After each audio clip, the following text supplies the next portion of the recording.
प्रत्येक मनुष्य की आवाज़ हमको अलग अलग मिलेगी।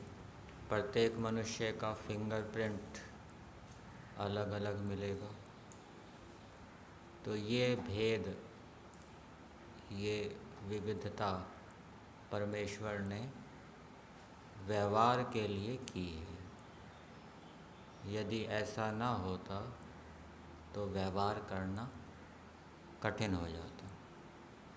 एक व्यक्ति ऐसा है जो अपने घर का भी पालन नहीं कर सकता, परंतु ईश्वर सारी सृष्टि का, सारे ब्रह्मांड का पालन करता है।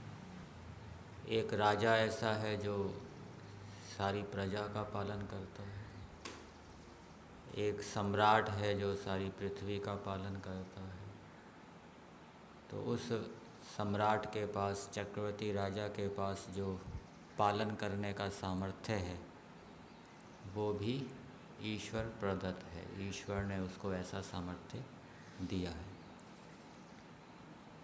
ईश्वर के अंदर ये विशेषता बताई गई है कि ईश्वर एक साथ अनेक ज्ञानों को करता है, एक साथ अनेक कर्मों को करता है। जीवात्मा के अंदर ये सामर्थ्य नहीं है। जीवात्मा तो शरीर के अंदर रहता हुआ एक समय में एक ही विषय को जान पाएगा, एक समय में एक ही क्रिया कर पाएगा।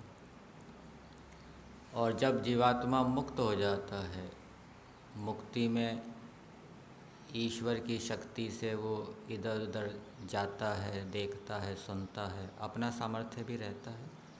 मुक्ति में भी जीवात्मा एक साथ अनेक ज्ञानों को नहीं करता। वहाँ पर भी मुक्ति में अल्प सामर्थ्य वाला ही रहता है। अपने सामर्थ्य से और ईश्वर की शक्ति से मुक्ति में भी वो एक ही दिशा का ज्ञान कर पाएगा। सब दिशाओं का ज्ञान एक साथ नहीं कर पाएगा।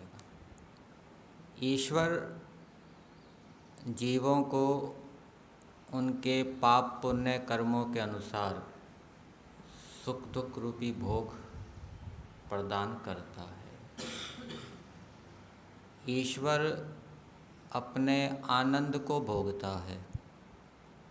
ईश्वर के पास अपना आनंद है और उसको भोगता है। रसेन तृप्तः न कुतश्चनो न।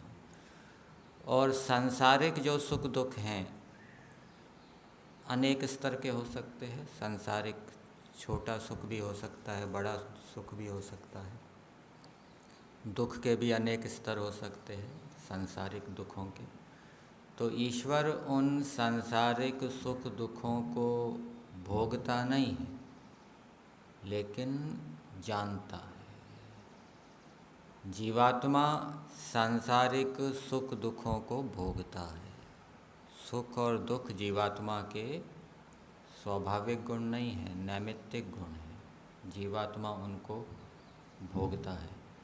ईश्वर फिर उन सुख दुखों को जानते हुए, सुखों के जो लौकिक सुखों के जो अनेक स्तर होते हैं, लौकिक दुखों के जो अनेक स्तर होते हैं, उन अनेक स्तरों को जानते हुए जीवात्मा के कर्म के हिसाब से कौन से कर्म का फल कितना सुख देना है, कितना दुख देना है, इस रूप में परमेश्वर प्रदान करता है।